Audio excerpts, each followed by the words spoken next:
Vitamins.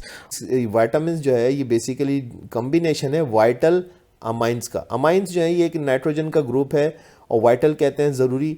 तो ज़रूरी जो नाइट्रोजन्स हैं उनके कम्बिनेशन को वाइटामाइंस कहा गया। फिर बाद में वाइटामिन्स हो गया, क्योंकि रिसर्च से साबित हुआ वाइटामिन्स हैं ये बेसिकली नाइट्रोजन ग्रुप नहीं है, अमाइंस नहीं है। बहरहाल ये क्रेडिट जाता है कैस्मिर फंक साहब को, जो कि पॉलिश अमेरिकन थे। 1912 के अंदर उन्होंने जो टर्म को जो है वो कॉइन किया था। Vitamins are traditionally played the role of coenzyme, organic molecules हैं। इंसान आखिर खाता क्या है? तो इंसान ऑर्गेनिक सब्सटेंसेस को खा सकता है, इनऑर्गेनिक सब्सटेंसेस आम तौर पे इंसान नहीं खाता। याद रखिए विटामिन जो है कि ये ऑर्गेनिक सब्सटेंस है। ये ऑर्गेनिक सब्सटेंस होने के साथ साथ विटामिन्स जो है वो कैटलिस्ट के तौर पे काम करते हैं। बेसिकली वो ऑयल का काम करते हैं, जैसे एक मोटरसाइकिल के अंदर ऑयल काम करता है, वो फैसिलिटेट करते हैं। सिर्फ किसी भी मैकेनिज्म को, किसी भी केमिकल रिएक्शन को फैसिलिटेट करते हैं। बॉडी की मेटाबॉलिक एक्टिविटीज़ को जो है वो स्पीड अप करते हैं, उनको फैसिलिटेट करते हैं। तो ये विटामिन्स का काम होता है। कंजम्पशन के अंदर कोई कैलोरीज के तौर पे आपको एनर्जी नहीं देता है, लेकिन जो बॉडी के फंक्शंस होते हैं उनको फैसिलिटेट करता है। यानी कि सेल फंक्शंस है, ग्रोथ है, डेवलपमेंट है बॉडी की, उसके अंदर ये ज़रूरी इंग्रेडिएंट होता है विटामिन। तो there are 13 essential vitamins including vitamin A, vitamin C, vitamin D, vitamin E, vitamin K and vitamin B। और vitamin B जो होता है vitamin B कॉम्प्लेक्स भी होता है, तो ये याद रखिएगा उसमें और भी असेंशियल इंग्रेडिएंट्स होते हैं। बेसिकली जिंदा जानदार चीज़ें जब आप खाते हैं, मिसाल के तौर पर फल, फ्रूट, गोश्त वगैरह खाते हैं, तो उसमें से विटामिन्स आपको मिलते हैं। तो ऑर्गेनिक सब्सटेंसेस के अंदर विटामिन्स भी आ जाते हैं। विटामिन्स जो हैं वो बेसिकली वाटर सॉल्युबल होते हैं और फैट सॉल्युबल होते हैं। अगर इनऑर्गेनिक सब्सटेंसेस के अंदर कुछ लेता है तो इंसान सिर्फ मिनरल्स को कंज्यूम करते हैं। तो ऑर्गेनिक सब्सटेंसेस के अंदर कार्बोहाइड्रेट्स यानी कि राइस, शुगर, फ्रूट्स, इसके अलावा प्रोटीन्स जिसमें एग, चिकन, साथ साथ जो है फैट्स हैं जिसमें बटर, घी, एडिबल ऑयल। इसी तरीके से ऑर्गेनिक सब्सटेंसेस के अंदर विटामिन्स भी आ जाते हैं। समझ लीजिए कि वाटर सॉल्युबल क्या होता है। वाटर सॉल्युबल वो विटामिन्स होते हैं जो कि पानी में हल हो सकते हैं, डिजोल्व हो सकते हैं। एग्जाम्पल्स जो है विटामिन बी की कंप्लीट रेंज और विटामिन सी है। इसी तरीके से फैट सॉल्युबल चर्बी के अंदर घुल जाते हैं, इनको लाइपोफिलिक भी कहा जाता है। यानी कि ए, डी, ई, के ये सारे के सारे विटामिन वो हैं जो कि आप फैट सॉल्युबल कहते हैं। आसान लफ्ज़ों में कि वाटर सॉल्युबल विटामिन्स होते हैं कि अगर इंसान इनको ज़रूरत से ज़्यादा भी ले ले तो ये बॉडी के अंदर स्टोर नहीं होते और पेशाब के रास्ते बाहर निकल जाते हैं, जिस्म से खारिज हो जाते हैं, स्टोर नहीं हो पाते। तो ये इसका एडवांटेज भी, डिसएडवांटेज भी। यानी कि अगर आप विटामिन बी कॉम्प्लेक्स या विटामिन सी को ज़्यादा अमाउंट में लेंगे तो ये आपको नुकसान नहीं करेगा, ये अपनी ज़रूरत से ज़्यादा जो है बॉडी से खुद ब खुद निकल जाता है। इस वजह से हाइपर विटामिनोसिस नहीं होगा। हाइपर विटामिनोसिस कहते हैं जिसमें विटामिन्स की ज़्यादती हो जाए जिस्म के अंदर, तो हाइपर विटामिनोसिस होता है और ये कंडीशन भी इंसान के लिए ख़तरनाक हो सकती है। यानी कि आपको रोज़ाना की बुनियाद पर विटामिन बी कॉम्प्लेक्स या विटामिन सी लेना पड़ता है। खाना अगर पका हुआ होगा तो विटामिन सी उसके अंदर कैरी नहीं कर सकता, ख़त्म हो जाता है। इसलिए आपको ये सलाद की सूरत में या जो है वो कच्ची चीज़ों की सूरत में लेना पड़ता है। मिसाल के तौर पे हरी मिर्च है, हरी मिर्च अगर कच्ची खा रहे हैं तो आपको विटामिन सी मिल जाएगा। प्याज अगर आप कच्ची खा रहे हैं तो आपको विटामिन सी मिल जाएगा, लेकिन अगर आपने उसको पका के खाया तो ज़रा सा ही पकाया तो ख़त्म हो जाता है।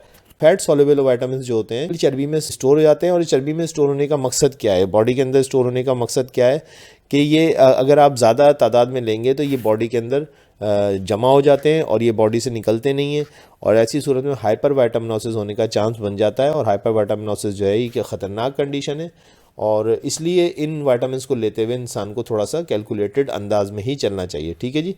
तो आखिरी चीज़ है कि इनऑर्गेनिक सब्सटेंसेस में आप क्या ले सकते हैं, इंसान क्या लेता है। तो मिनरल्स जो है वो इनऑर्गेनिक सब्सटेंसेस हैं जो कि आमतौर पर बहुत ही माइन्यूट क्वांटिटी के अंदर चाहिए होते हैं। फॉर एग्जांपल कैल्शियम आपको चाहिए इंसान को, फॉस्फोरस चाहिए, potassium, sodium chloride, magnesium, iron, zinc, iodine, sulphur, cobalt, copper, fluoride, manganese and selenium, ये वो चीज़ें जो कि चाहिए होती है और ये इंसान अपनी जो डेली की खुराक है उसके अंदर ये कंज्यूम भी कर रहा होता है। कि बहरहाल विटामिन ए जो है मिल्क, एग, लिवर वगैरह के अंदर मौजूद होता है। जीरो ऑफ्थेल्मिया इसकी मशहूर डिजीज़ है, नाइट ब्लाइंडनेस को भी कॉज करता है। एक पूरी चेन है विटामिन बी की। विटामिन बी1 होता है, बी6 होता है, बी12 होता है। इसके अलावा भी विटामिन बी वो वैरायटीज़ होती हैं। विटामिन बी कॉम्प्लेक्स भी कहते हैं। नेचुरली ये मछली के अंदर बीफ कहते हैं, या आप मटन उसके अंदर आपको मिल जाता है। इस तरह पोल्ट्री की पूरी रेंज है, उसके अंदर मिल्क और वेजिटेबल्स के अंदर भी होता है।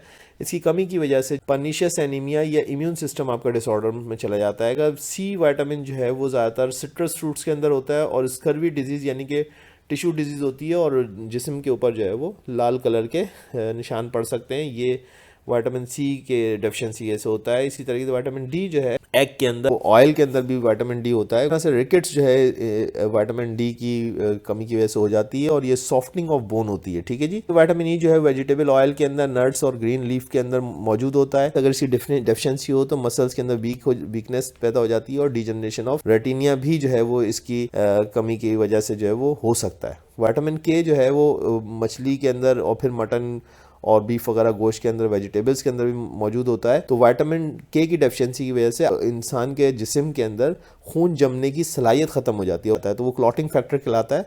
तो क्लॉटिंग फैक्टर जो है डिस्टर्ब हो जाता है। ठीक है जी, आगे चलते हैं। मेटाबॉलिज्म क्या है? देखिए, विटामिन का एक बेसिक फंक्शन जो है वो यही है कि बॉडी के मेटाबॉलिज्म के अंदर जो है वो पार्टिसिपेट करता है। यानी कि अगर मेटाबॉलिज्म आपकी बॉडी में हो रहा है तो दो चीज़ें होनी है, एक एनाबॉलिज्म हो रहा है और एक कैटाबॉलिज्म हो रहा है। तो अब होता क्या है कैटाबॉलिज्म के अंदर कि बॉडी जो है वो एंजाइम के रिएक्शन की मदद से जो है वो आपके अंदर जो ऑर्गेनिक और इनऑर्गेनिक मटेरियल आ रहा है बॉडी के अंदर खुराक के तौर पे, उसको जो है वो तोड़ती है। और जैसे कि प्रोटीन है, शुगर है या फैटी एसिड है, इसको तोड़ती है और इन मॉलिक्यूल्स को तोड़ के एनर्जी हासिल करती है। ठीक है जी। मैं आपको क्या बता रहा हूँ, मेटाबॉलिज्म। मेटाबॉलिज्म के अंदर कैटाबॉलिज्म में क्या हो रहा है, यानी मेटाबॉलिज्म के दो पार्ट्स हैं, कैटाबॉलिज्म और एनाबॉलिज्म।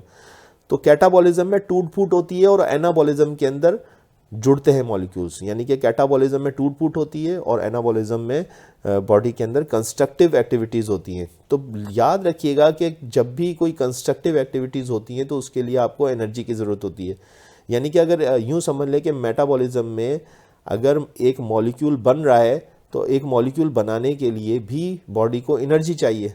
तो वो बॉडी एनर्जी कहाँ से हासिल करती है? वो कैटाबॉलिज्म के मैकेनिज़्म से उस एनर्जी को हासिल करती है। और कैटाबॉलिज्म में होता है क्या है कि वो एक मॉलिक्यूल को बॉडी तोड़ती है और उससे एनर्जी लेके एक नया मॉलिक्यूल बनाती है जो उसकी बॉडी की ज़रूरत होती है, जो कि एनाबॉलिज्म कहलाते हैं। यानी कि कैटाबॉलिज्म में एक मॉलिक्यूल टूटता है और उससे एनर्जी हासिल होती है, और एनाबॉलिज्म के अंदर बॉडी अपनी मर्जी के मॉलिक्यूल्स बनाती है ताकि जो है वो बॉडी के अंदर ग्रोथ का सिस्टम जारी रहे, ग्रोथ होती रहे। ग्रोथ होती है सेल के ज़रिए से, जैसे सेल बन रहे हैं नए, तो उसके अंदर मॉलिक्यूल्स के, नए मॉलिक्यूल्स की ज़रूरत होती है, एनर्जी की ज़रूरत होती है। तो कैटाबॉलिज्म के ज़रिए से मॉलिक्यूल तोड़ के बॉडी एनर्जी हासिल करती है और एनाबॉलिज्म के ज़रिए से बॉडी जो है वो नए मॉलिक्यूल्स और नए सेल की तामीर करती है। और ये एनाबॉलिज्म और कैटाबॉलिज्म मिल के जो है वो मेटाबॉलिज्म कहलाता है। ठीक है जी। सो आई होप कि आपके लिए प्रेजेंटेशन जो है वो बेनिफिशियल रही होगी। अगर आपको ये प्रेजेंटेशन पसंद आई तो प्लीज़ लाइक और सब्सक्राइब कर दिएगा। Thank you very much.